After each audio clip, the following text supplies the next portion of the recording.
o doon reflection karon ni na sa kabuntagon nga ato kining makita, ato kining makaplagan diha sa sinulat ni Apostol Pablo sa ikadang Korinto kapitulo 4 bersikulo 8 ngadto sa bersikulo 11 nga nagkanayon siya. We are troubled on every side, yet not distressed. We are perplexed, but not in despair.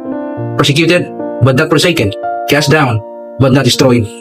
Always bearing about in the body the dying of the Lord Jesus, that the life also of Jesus might be made manifest in our body.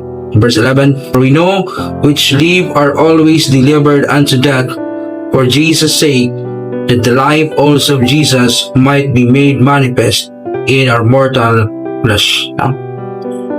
Walay si bisan kinsa nasayon kung unsay himuon sa Dios alang kanato. Walay bisan usa-usab nga nasayon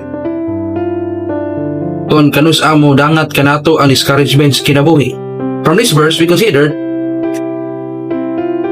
nga atong makatunan that Paul refused to give up, you see, despite the serious of situation and discouragement that came their ways. He rather continued. Like Paul, sama sa kinabuhi ni Apostol Pablo, do not give up, rather continue on the path of righteousness.